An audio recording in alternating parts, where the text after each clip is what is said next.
हमारे साथ एमपी से विधायक बाबूलाल जी जंडेल जी भी मौजूद हैं यहाँ पर शहीद स्मारक पर। हम इनसे भी जानकारी लेना चाहते हैं जो ये धरना चल रहा है। सर अभी कितने दिन तक ये धरना चलेगा और क्या सिस्टम रहेगा? देखो, नरेश भाई झालावाड़ में जो मासूम बच्चों की मौत हुई उस न्याय दिलाने के लिए धरना प्रदर्शन कर रहे हैं। अनिश्चितकालीन धरना प्रदर्शन है जब तक उनकी मांग है कि 50 लाख बच्चों के परिवार को नहीं मिलेंगे जब तक मैं धरना प्रदर्शन करूँगा। और मैं मध्य प्रदेश से आया हूँ और नरेश भाई का समर्थन करता हूँ। जो इनके साथ अन्याय हुआ वो न्याय होना चाहिए और जब तक धरना प्रदर्शन जब तक न्याय नहीं होगा जब तक नरेश भाई का धरना प्रदर्शन जारी रहेगा। सर आपका जो सिस्टम है, आपका जो प्रेम है वो मध्य प्रदेश ही नहीं अभी तो राजस्थान में भी आपको लोग पसंद करते हैं सर। तो ऐसा जीवन का सत्य की लड़ाई मैंने लड़ी है और चाहे राजस्थान जो मेरा बॉर्डर का जिला है, जयपुर हो, माधोपुर हो, बारा हो, कोटा हो, ये सबसे मेरे राजस्थान में लगाव है। और हम वैसे भी राजस्थान से निकले हैं, हमारा राजस्थान से हमारे बुजुर्ग यहाँ से निकल के मध्य प्रदेश में गए। तो जब न्याय की बात आती है या राजस्थान के मेरे युवा भाइयों को, साथियों को कोई काम पड़ता है मध्य प्रदेश में तो मैं हमेशा उनके लिए तैयार हूँ। तो आप अंतिम लड़ाई तक साथ रहोगे नरेश जी? माननीय दम तक साथ। धन्यवाद सर। और इसी बीच हमारे साथी भी हैं हमारे पास, राजेश जी जिनका नाम है से रहने वाला हूँ, सवाई माधोपुर। ये नरेश भाई साहब का जो अनिश्चितकालीन जो धरना है वो लगातार चलता रहेगा जब तक ये भजन लाल सरकार अगर 50 लाख रुपए प्रत्येक बच्चे जो मरे हैं छत के नीचे आके उनको 50 लाख रुपए मुआवजा देगी। ये बकरियों से भजन लाल चाहते बकरियों से काम नहीं चलेगा। जो काम उनने पैसे वाला जो हेलीकॉप्टर में क्रेश होने के बाद उनको 1-1 करोड़ रुपए दिए, जो दलित और आदिवासी बच्चों के लिए 50-50 लाख रुपए तुम्हारे पास नहीं है तो तुमको डूब मर जाना चाहिए। ऐसी सरकार को जो गरीबों को दबाया जा रहा है और गरीब हमेशा बकरियां चराते नहीं रहेंगे। अब जो राजस्थान के पूरे राजस्थान की जनता जग चुकी है और नरेश भाई साहब के साथ तन मन धन से खड़ी है और जी जान से खड़ी है, मिटने के लिए तैयार है। इनकलाब जिंदाबाद। नरेश भाई साहब एक सर्व समाज का नेता है जो गरीब और दलितों की आवाज़ों को बुलंद करने वाले नेता है, जो अपने आप को सर्व समाज के मसीहा मानते हैं। वो नेता आज तक दिखाई नहीं दे रहे। नरेश भाई साहब एक ऐसा नेता है जो गरीबों की लड़ाई लड़ रहे हैं। जो यात्रा चल रही थी हमारी आरामदायक जो जनक्रांति यात्रा, उसको छोड़ के भाई साहब पिपलोदी गए हैं और उनको न्याय के लिए जो इन्होंने फर्जी मुकदमे लगाए हैं भाई साहब के, जो 40 दिन बंद किए हैं। ये सरकार निकम्मी सरकार है, झूठी सरकार है और ये RSS के चड्डों की सरकार है। इसलिए ये दलित और आदिवासियों के लिए ये सरकार कोई काम नहीं करती और आदिवासियों को दबाया जाती है। तो आप आर पार की लड़ाई के लिए आर पार की लड़ाई धन्यवाद सर। लगातार भाई साहब के साथ हूँ, आज से नहीं शुरू से ही। मेरे भाई साहब से 8 साल पहले से संपर्क है और मैं लगातार भाई साहब की लड़ाई के लिए लड़ने के लिए तैयार हूँ। प्राणों को भी न्योछावर देने के लिए तैयार हूँ नरेश भाई साहब के लिए। नरेश भाई साहब हमारे बड़े भाई है, पिता तुल्य। हम इनके आदेश की पालना हमेशा करते हैं और हमेशा इनके लिए लड़ते रहेंगे। धन्यवाद। आप कहाँ से? आप कहाँ से हो? टोंक से। अच्छा टोंक से हो। अच्छा प्रॉपर टोंक से? हाँ जी, टोंक से आसपास के गाँव से। धन्यवाद। आपको समर्थन दे रहे हैं यहाँ पे बकरियाँ दे रही है सरकार। एक ऐसी बूटी मानसिकता है जो मतलब एक बकरे से तुलना की जा रही है आदिवासी इंसान से। मतलब ऐसी बूटी सरकार की शिक्षा का कोई मतलब नहीं। एक एरोप्लेन से मरने वाले की तो करोड़ रुपए दे रहे हैं। अरे एक गरीब आदमी की आदत तो उनको 50 मतलब बकरियाँ से तोला जा रहा है। इतनी छोटी एक बूटी मानसिकता है सरकार की, तो ये बहुत गलत हो रहा है। सरकार हम भाई साहब की जो मांगे की है वो मांगे पूरी करे और सरकार। धन्यवाद। नमस्कार। हम जयपुर के शहीद स्मारक पर विद्यमान हैं। यहाँ पर काफ़ी महिलाएं भी विद्यमान हैं। ये भी नरेश जी के सत्याग्रह आंदोलन में शरीक हुई है। इधर नरेश जी की माता जी भी हमारे साथ है। नरेश जी की माता जी भी हमारे साथ है। और हम आपका शुभ नाम? मेरा शुभ नाम कोमल मेरा है। करौली डिस्ट्रिक्ट की रहने वाली हूँ, जिला करौली, तहसील नांदोती। भाई नरेश के साथ आर पार की लड़ाई आर पार की लड़ाई लड़ेंगे। भाई नरेश के साथ कंधा से कंधा मिला के चलेंगे। ये 5 बच्चे उधर घटना हुई है, उनको हम न्याय दिलाकर जाएंगे यहाँ से। और सरकार कितने दिन चलना देगी, कितना फिर मुट्ठी में बंद करने की सोचती है। तो ये आदिवासी है, ये मुट्ठी में नहीं आएंगे। और मतलब पुलिस प्रशासन भी अत्याचार करने की सोच रही है, तो हम उनको दिखाएंगे, हमारा जुनून भी हम दिखाएंगे कि भाई आदिवासी लोग होते हैं। और हम यहाँ से न्याय दे के हटेंगे। जो करोड़पति एरोप्लेन से मरे हुए इंसानों को तो बिना मांगे मुआवजा दे दिया 1-1 करोड़। अरे इन गरीबों को दो, इन ऐसे गरीबों को जिनका कुछ पेट पालन हुए, उनके माँ बापों की हाथ टूट गई, जिनकी माँ के कोख उजड़ गई, उनके पाले पना से बच्चे उजड़ गए, उनको रहीम नहीं आ रहा। इस सरकार ने बच्चों की तुलना बकरियों से कर दी। धन्यवाद। हम बकरियों से उसको भजन लाल को वापस सौंप के आएंगे। हमारे साथ और भी काफी महिलाएं यहाँ पर मौजूद है जो आर पार की लड़ाई में यहाँ पर शरीक है। आप शुभ नाम गाँव का नाम जो नया गाँव मेरा नाम जानकी। तो नरेश का गांव सोचा आप? नया गाँव। तो नरेश जी का लंबा दरना में यहीं रहोगा आप? तो लंबा जहाँ तक दरनो चालो तो नरेश जी सत्य की लड़ाई लड़ रहे हैं। धन्यवाद। सत्य की लड़ाई लड़ रहे हैं। और हाँ, घनश्याम जी भी 12 क्षेत्र से कार्यकर्ता आए हैं, इतने दूर से चल करके जो हमारे बीच में है। इंद्रजीत उमजवाल आज हम जयपुर में 37 मार्ग पर विद्यमान है। यहाँ पर नरेश जी का सत्याग्रह आंदोलन चल रहा है। इस बारे में हमारे बीच में मुकेश जी मीना टोंक से आए हैं, इनसे जानकारी लेते सर। तो यहाँ पे कितना लंबा चलेगा? पास सत्याग्रह इस तरह से भाई साहब ने जो सही विस्तार किया, मासूम बच्चों को इस तरह से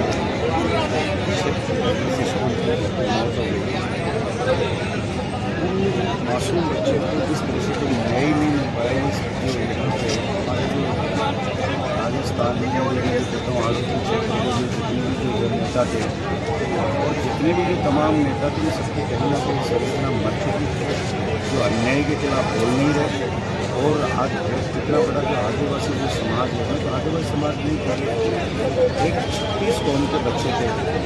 आज घटना वहाँ हुई है, घटना कहीं भी हो सकती है, क्योंकि ये जो सिस्टम है सरकार का, जो भ्रष्टाचार है, जिस तरह का जो सिस्टम है, इस ढांचे को सुधारने के लिए हम मानते हैं 22 साल से बढ़िया व्यक्ति आज ये बलिदान किया था। और एक इनकलाब का जो नारा लेके और एक आंदोलन के तौर जो निकले, उनको न्याय दिलाने के लिए ये जब तक चलेगा जब तक उनको न्याय नहीं मिलेगा, जब तक ये आंदोलन जारी रहेगा। और जो हमारी जो डिमांड है शुरू से भाई साहब की 1 करोड़ रुपए उन बच्चों को मिलना चाहिए, उनके लिए रहने के लिए घर नहीं है। मैं मानता हूँ कि वहाँ के सरपंच या वहाँ के जो भी जनप्रतिनिधि है, MLA MP, वो कहाँ चले गए? जो सरकारी योजनाओं का जो लाभ मिलता है, PM आवास है, ऐसी कई योजनाएं, जैसे माडा योजना है, माडा योजना के अंदर भी लोगों को घर मकान मिलता है, आदिवासियों को, वहाँ के SC ST को, फिर भी उसके बावजूद भी वहाँ पर रहने के लिए मकान नहीं है। ये कहीं ना कहीं सिस्टम की बहुत बड़ी लापरवाही, बहुत बड़ी कमी है वहाँ के सिस्टम में। और मैं मानता हूँ हाड़ौती क्षेत्र आज भी, चाहे राजनीतिक दृष्टि हो, चाहे किसी भी दृष्टि से, आज पीछे है। वहाँ पे विकास के नाम पे वहाँ पे कुछ भी नहीं है। वहाँ पे जो कुछ लोग हैं, कुछ मठाधीश बन के बैठे हैं, और वहाँ के जो लोगों की आत्माएं और वहाँ के लोग अब लड़ना सीख गए, उनकी हक की लड़ाई और उनका हक मांगने के लिए वहाँ के लोग अब रोडों पर निकल गए, क्योंकि भाई साहब ने उन सबको जगह दी है। और इसी को देख के भाई साहब के साथ में आपने देखा भी हो कितना षड्यंत्र राजनीति हुआ, जिससे उनको कितनी परेशानियों का सामना करना पड़ा, कितने महीने जेल में रहे। उनका जब सामना डट गया, शायद ऐसे लोग हैं जिनका सामना कोई कर नहीं सकता। आज मात्र एक व्यक्ति है जो ऐसे बड़ी जो ताकतें हैं, उन ताकतों का सामना कर रहे हैं। धन्यवाद सर। और यहाँ पर राजस्थान में विभिन्न जिलों से, बल्कि मध्य प्रदेश कई प्रांतों से यहाँ पर हमारे साथ युवा विद्यमान जानकार है। सर आप कहाँ से? मैं इंडोली से हूँ सर, इंडोली से आया हूँ। आपका शुभ नाम? भीमसाल मेरा है मेरा सर। सरपंच साहब के आह्वान पे हम आए हैं, भाई साहब के कहने पे यहाँ पहुँचे हैं। पूरी टीम को लेकर 30-40 छोरे आए हैं। और भाई साहब के यहाँ बेटे ये भाई साहब जब तक न्याय नहीं मिलेंगे भाई साहब के साथ हैं। तो आर पार की लड़ाई की बिल्कुल आर पार की लड़ाई। धन्यवाद सर। माँ की पेट दे हमारा कार्यक्रम बीच हमारे साथ और साथी भी विद्यमान है। सर आपका शुभ नाम? मनीष गुजर, कटौर, अटरू, 12। अच्छा 12 से आए हो, इतने दो से गाँव है ना, नया गाँव। समझ गया मैं भी वहाँ से हूँ सर। अच्छा तो आप जो जब तक दिनेश भाई साहब की मांगे पूरी नहीं होती तब तक यहाँ पर अनिश्चित काल तक धरना रहेगा। और जब तक 50-50 लाख रुपए मृतकों को राशि 50 लाख रुपए नहीं मिलती तब तक ये धरना ऐसे ही रहेगा। और भजन लाल सरकार ध्यान से सुन ली इस बात को, वो ऐसे दबाने वाली हमारी आवाज़ दबा नहीं सकती। हम दबने वालों में से नहीं है, हम नरेश भाई साहब के साथ हैं और जी जान से इनका साथ देंगे। और जब तक हमारी मांग पूरी नहीं होगी तब तक यही बैठे रहेंगे धरने पे। धन्यवाद सर। हाँ तो आप कहाँ से हो भैया? तो जिले से बादली गांव से हूँ। अच्छा तो सरकार से कहना चाहता हूँ कि बकरी देखे क्या साबित करना चाहती हो? वो समाज नहीं रहा पहले जैसा जो बकरी चुरा के काम करता रहे। सरकार चाहती है आदिवासी समाज पहले जैसे बकरियाँ चराए ऐसे चराए, इससे कुछ नहीं होने वाला। समाज बहुत आगे बढ़ गया। नरेश भाई जब तक रहेंगे जब तक समाज का नाम ऊँचा करते जाएंगे। धन्यवाद सर। तो आप कहाँ से हो सर? मैं 12 जिला से हूँ। अच्छा नरेश मीणा का पेन मैंने छबड़ा चिबड़ो विधानसभा में नरेश लिखवाया था माथे पे। और मैं ये कहना चाहता हूँ इस सरकार से कि जल्दी से जल्दी बच्चों को मुआवजा दे दे। और जितने भी जर्जर स्कूल है ना झालावाड़ 12 जिले में, तो उनको जल्दी से जल्दी सुधार दे। अब ऐसी नौबत नहीं आएगी 7 बच्चों के बाद एक भी स्कूल डलता ना, तो इस वजह से वो बच्चे मरे ना, उसके बाद हम और बच्चों को शहीद होते नहीं देख सकते 12 जिला में, झालावाड़ जिले में। और वहाँ के विधायक को भी इस्तीफा देना पड़ेगा और वहाँ के सांसद को भी इस्तीफा देना पड़ेगा। अब में एक भी स्कूल गिराना 12 झालावाड़ में, तो वहाँ के शिक्षा मंत्री को, राजस्थान के शिक्षा मंत्री को भी इस्तीफा देना पड़ेगा। हम दिला के रहेंगे युवा। धन्यवाद। जितनी भी शिक्षा व्यवस्था है, स्वास्थ्य व्यवस्था है, अच्छी होना चाहिए पूरे 12 झालावाड़ की। विकास नाम मात्र का है 12 झालावाड़ में। मैं तो ये कहना चाहता हूँ वसुंधरा जी से और दुष्यंत सिंह जी से, वहाँ के सांसद विधायक जी से भी, सबसे कहना चाहता हूँ कि वहाँ के जितने भी स्कूल है भ्रष्टाचार की भेंट चुन चुके हैं। जितने भी स्कूल है हमारे 12 झालावाड़ में 100 से ज़्यादा स्कूल अभी बंद है, जिनमें बाहर बच्चों को पढ़ा रहे हैं हम। गरीब का बच्चा पढ़ रहा है, गरीब का बच्चा ही मरता है। बड़े बड़े आदमियों के बच्चे तो उन प्राइवेट स्कूलों में जाते हैं, गरीब का बच्चा ही जाता है। उनके लिए मुआवजा मांग रहे हैं हमारे नरेश भाई साहब। 3-4 दिन से धरने पे बैठे हुए हैं, भूख हड़ताल पे बैठे हुए हैं। जल्दी से जल्दी मुआवजा दें, नहीं तो हम विधानसभा के घेराव करेंगे। कम से कम लाखों की तादाद में हम आएंगे, फिर सीएम आवास का घेराव करेंगे। 12 झालावाड़ से क्या पूरे राजस्थान से आएगी भगत सिंह की सेना, जो उस सेना को रोक नहीं सकते आप सरकार, फर्जी सरकार। ये बकरियां देके क्या साबित करना चाहते हो आप? बकरियां देके क्या साबित करना चाहते हो? हम बकरियां चराने वाले रहेंगे? हम भी पढ़े लिखे युवा हैं, हम भी लड़ना जानते हैं, इन फर्जी सरकार से लड़ना जानते हैं। मैं तो ये कहना चाहता हूँ कि इस राजस्थान की दुर्दशा सुधार दो, नहीं तो आने वाले 2028 के चुनाव में न तो बीजेपी दिखेगी न कांग्रेस दिखेगी। मैं तो ये कहना चाहता हूँ। धन्यवाद। बाबा कहाँ से आया? गंगापुर सिटी। गंगापुर सिटी दूर से आया आप? तो आप भी ये में आया आंदोलन में? हाँ, अच्छा अच्छा। क्रांतिकारी साथ देने आया। अच्छा क्रांतिकारी को, तो ये तो लंबा चलेगा? लंबा चलेगा तो क्रांति लंबी चलेगी, तो जब तक भ्रष्टाचार का अंत नहीं होगा रे क्रांति जारी रहेगी। आपका शुभ नाम? पंडित घनचक्कर। अच्छा अच्छा, ठीक है सर, धन्यवाद। हाँ ठीक है। तो सर जो ये नरेश जी जो अपना प्रदर्शन करे क्या ये सही है क्या जनता के लिए? बिल्कुल जनता के लिए सही है, जनतंत्र के लिए सही है। सरकारी आतंक बहुत ज़्यादा बढ़ गया है, पीड़ित व्यक्तियों का हुजूम है, ये पीड़ित व्यक्तियों का भीड़ है। तो आप नरेश जी को कब से जानते हो बाबू? नरेश जी को हम तब से जानते हैं जब एक किसान आंदोलन में मिले थे एक बार किसानों को न्याय के लिए। अच्छा अच्छा। और जब तक कानून निर्माण में जनता की भागीदारी नहीं होगी, जब तक व्यवस्था भ्रष्टाचार बंद नहीं होगा, इसलिए मूल उद्देश्य है जनतंत्र को बचाना, आज़ादी को बचाना। इसलिए कानून निर्माण में जनता की भागीदारी सुनिश्चित करवाना ये पहला काम है, और न्याय दिलवाना ये यहाँ से स्टार्ट हो रहा है, झालावाड़ के बच्चों से। पहले इनको दिलवाएंगे, फिर पूरे देशवासियों को न्याय दिलवाएंगे, कानून निर्माण में उनकी भागीदारी सुनिश्चित करवाएंगे। धन्यवाद सर। नमस्कार। तो आज जो यहाँ शहीद स्मारक पर आप आए हो, तो यहाँ क्या मकसद है आपका, और जो नरेश जी के साथ आप आर पार की लड़ाई लड़ रहे हो, तो सबसे पहले तो आपका शुभ नाम? रोहित मीणा, जटवाड़ा कला। कहाँ से? सवाई माधोपुर, जटवाड़ा कला। अच्छा, सवाई माधोपुर से हो। तो देखिए यहाँ पर बड़ी दूर दूर से, हर प्रांत, हर जिले से यहाँ पर पहुँचे। तो लगभग नरेश जी जो सत्याग्रह आंदोलन कर रहे हैं, तो आप इससे खुश हो सर? तो लंबी लड़ाई चलेगी, तो आप कहाँ तक साथ दोगे इनका? हम जब तक भाई साहब की लड़ाई चलेगी, जब तक भाई साहब के साथ आर पार की लड़ाई में, जो भाई साहब मासूम बच्चों के लिए भूख हड़ताल पे हैं, तो हम उसका पूर्ण रूप से समर्थन करने आए और हम उनसे आशा करते हैं कि वो ऐसे मासूमों की आवाज़ उठाते रहे और राजस्थान के हर युवा नौजवान जो उनको चाहते हैं, जो उनके साथ नहीं है, उनकी भी वो आवाज़ बने राजस्थान में, जैसे हम उनसे अपेक्षा करते हैं। तो आप नरेश जी को कब से जानते हो सर? नरेश जी को 2019 से जानता हूँ और एक बार भाई साहब से हमारे माधोपुर में मुलाकात हुई थी, तब से हम भाई साहब के साथ हमेशा उनके प्रोग्रामों को अटेंड करते हैं और जहाँ भी कुछ उनका प्रोग्राम रहता है हम तो फैन हो आप तो कुल मिला के। धन्यवाद सर। आप सर, आपका शुभ नाम? कहाँ से हो? देखिए यहाँ पर बहुत दूर दूर से, धौलपुर, हर जिले से लगभग कार्यकर्ता आए हुए हैं। नमस्कार।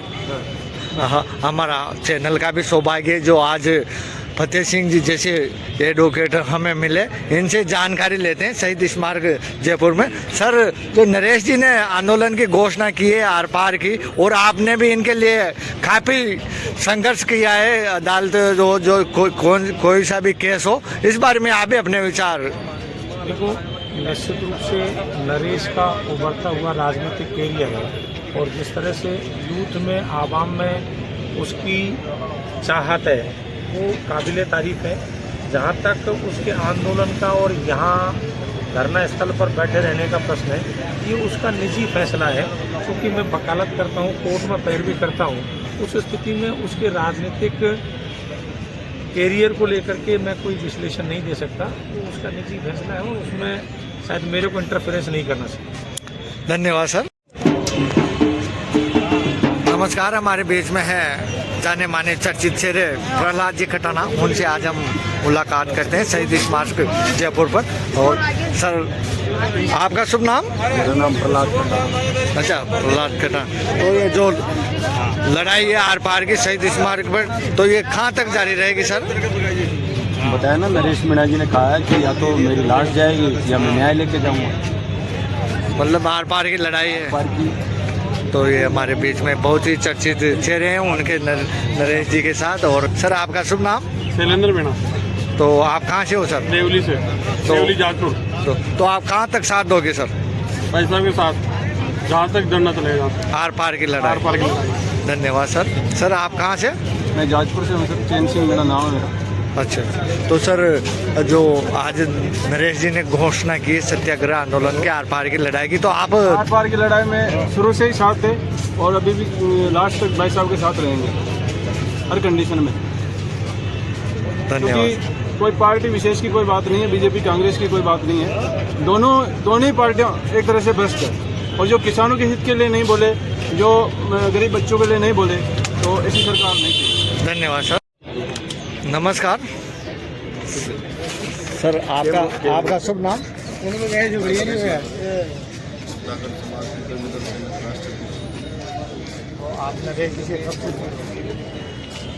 क्रांतिकारी व्यक्ति संबंध से जुड़ा होता और हमारे की धरती से उन्होंने भी वही पैदा हुए, मैं भी वही सबड़ा से हो सर? मैं खान। और क्या है जो ये बगल इन्होंने एक साधारण व्यक्ति, आज आपने शहीद स्मारक पे देखा होगा माहौल कि हम हाड़ोती के लोगों को दबाया गया, हमें कुचला गया है। हमने कभी इतने बड़े आंदोलन नहीं देखे वहाँ लोगों की। आज ये जो पिपलोदी जो हादसा हुआ, ये बहुत गरीब आदिवासी बच्चों का है, उनकी घरों की व्यवस्था देखो आप। अगर किसी अमीर आदमी का बच्चे दब जाते किसी में, उसके उस स्कूल के ऊपर इतने केस दर्ज करवाती सरकार और इतने मुआवजे के लिए उनको 302 में मुकदमे दर्ज होते और मुआवजे दिलवा देते। अब इसमें हत्यारा कौन है? सरकार है। और कई सारे ऐसे मुआवजे हैं जो 50-50 लाख रुपए दिए सरकार ने, जैसे उदयपुर वाले कार्ड में दिए, इनमें दिए, और सरकार को चुगना पड़ेगा और इन गरीबों को न्याय दिलाना पड़ेगा। अगर न्याय नहीं दिया तो जितने दिन ये आंदोलन चलेगा उतनी ज़्यादा जागृति आ रही है। आज पहली बार शहीद स्मारक में इतनी भीड़ दर्ज हुई है, ये कोई पैसे से बुलाई हुई भीड़ नहीं, ये लोग अपनी स्व इच्छा से आए, कि किसी पार्टी किसी राजनीतिक दल के लोग नहीं। जो लोगों में गुस्सा है, जो रोष है, जैसे नेपाल में जो कांड हुआ ना, उसका कारण जनरेशन होता है। पहले के कहते हैं कि बेवकूफ़ बना आड़ोती में राजनीति का व्यापार चल रहा है। जो राजनीति हो रही है वहाँ पे बड़े बड़े आदमी धंधा सेठ बैठे हुए हैं सारे के सारे। तुम रहो आपस में, कांग्रेस बीजेपी का एक गठबंधन है, कॉम्बिनेशन में उनके बिजनेस चल रहे हैं बड़े बड़े, और वो लोग आम जनता को गुमराह करके उन पर कब्जा करके बैठे हैं। दबे कुचले की आवाज़ सुनी नहीं जाती है। सब जगह भ्रष्टाचार चला रखा है, अधिकारी उनके लगाए जाते हैं सब जगह, जिले वाइज थानों में थानेदार भी लगाएंगे तो वो उनके लगाते हैं और कुल दबा के भ्रष्टाचार करते हैं। धन्यवाद। और इसी के साथ हमारे एक और साथी, सर आप कहाँ से? संता से। सर इतनी दूर से आप चल के आए? आए ना, हमारे भाई के लिए आए हैं, क्रांति रैली के लिए आए, इनकलाब के लिए आए हैं। आपका शुभ नाम? बबलू मीणा, मीडिया प्रभारी अंता। और इसी के साथ हमारे साथी भी हैं घनश्याम जी मारन, उनसे भी जानकारी लेते हैं। सर आप इतनी दूर से चल के आए हो, तो क्या आर पार की लड़ाई में नरेश जी के साथ रहोगे? बिल्कुल, मैं नरेश जी भाई साहब के साथ आर पार की लड़ाई में साथ रहूँगा। वैसे मैं बीजेपी बिलोंग करता हूँ, लेकिन मैं नरेश भाई का जज्बा देख के, उन्होंने जिस हिसाब से गरीब बच्चों के लिए एक मदद के लिए गुहार लगा रखी है सरकार से कि भाई इनको 50-50 लाख रुपए का मुआवजा दिया जाए, तो मैं यही सरकार से हम भी यही निवेदन करते हैं कि बिल्कुल उन गरीबों को 50-50 लाख का मुआवजा दिया जाए और हम इस लड़ाई में नरेश जी के। धन्यवाद सर, वहाँ को ले लें। और इसी बीच हमारे साथ बहुत ही ऊर्जावान शख्स है, जिनकी काबिलियत और जिनकी भाषा शैली का वाकई में लोग बखान करते हैं और उनको देखते भी, जो उनके वक्ता है वो बहुत ही प्रशंसनीय। उनसे आज हम मिलाते हैं जयपुर की पावन धरती पर ऐसे शख्स। सर आपका शुभ नाम? शोएब खान। तो सर जो ये नरेश जी का जो आंदोलन की घोषणा की, आर पार की लड़ाई की, तो आप क्या साथ रहोगे? नेचुरली हम लोग साथ हैं, क्योंकि हम संविधान को बचाने वाले लोग हैं और इंसाफ के लिए यलगार करते हैं। जब ये पर्ची सरकार, फर्जी सरकार इंसाफ नहीं कर रही है, तो ये हमारा फर्ज बन जाता है कि इसके खिलाफ हम लड़ें, क्योंकि संविधान हमें ये हक देता है कि जहाँ पे भी जुल्म हो आप वहाँ पे आवाज़ बुलंद करो और उनके लिए खड़े हो जाओ। धन्यवाद सर। तो क्या ये अभी लंबा चलेगा सर? देखिए ऐसा है कि हम लोग तो क्रांतिकारी हैं। जी सर। हम वो लोग हैं, आप हम लोग हम जैसे लोगों के लिए दुआ करें। नरेश मीणा हम लोग वो लोग हैं जो हमेशा लोगों के लिए लड़ते हैं। तो आपसे हम पूरी जो राजस्थान की जनता है, हम ये चाहते हैं कि आप लोग हमारे लिए दुआ करें, जैसे ही नरेश मीणा और हम जैसे लोग लड़ रहे हैं, और आपका आशीर्वाद रहा तो हम इंसाफ लेके ही उठेंगे। धन्यवाद सर। और सब आप लोग क्या नरेश जी के साथ हो? आप कहाँ से आओ सर? जी मेरा रहना जयपुर ही है। अच्छा अच्छा। हम नरेश भाई के लिए आए हुए हैं। शोएब भाई के फ़ोन पे आए थे, तो शोएब भाई ने कहा कि अपन को पहुंचना है, तो चलो अपन पहुंचते हैं। और अपनी बात रखी शोएब भाई ने रखी, पीड़ितों के साथ में है। किसी भी समाज 36 कौम के लिए नरेश भाई तैयार है, आधी रात में सबके लिए लड़ने के लिए तैयार है, जब पीड़ित पक्ष रखने के लिए। धन्यवाद सर। तो हमारे साथ एक और शख्स हैं और हमारे परमानंद जी भी हमारे साथ हैं। तो आप इतनी दूर से चल के आए हो, तो आपका जज्बा वाकई में देखने लायक है। लोग चर्चा कर रहे हैं कि इतनी दूर दूर से नरेश भाई के लिए यहाँ पे क्या दिल्ली तक जाना पड़ा, उसको जाने के लिए तैयार है। लोग आपके साथी आए जो बता रहे थे कि विकट परिस्थितियों में भी यहाँ पहुँचे, रास्ते में शायद आपकी गाड़ी भी खराब हो गई, फिर भी आप वापस। पुलिस वालों ने रोका तब नहीं रुके, गाड़ी खराब होगी तब नहीं रुका, आंधी आ जाए, बारिश आ जाए, तूफान आ जाए, तब भी नहीं रुके। धन्यवाद सर। आपका जज्बा बहुत ही, देखिए यहाँ पर शहीद स्मारक का नज़ारा है सचिवालय जयपुर। देखिए जयपुर की सड़कों का नज़ारा ये हम साथ में आपको दिखाते हैं।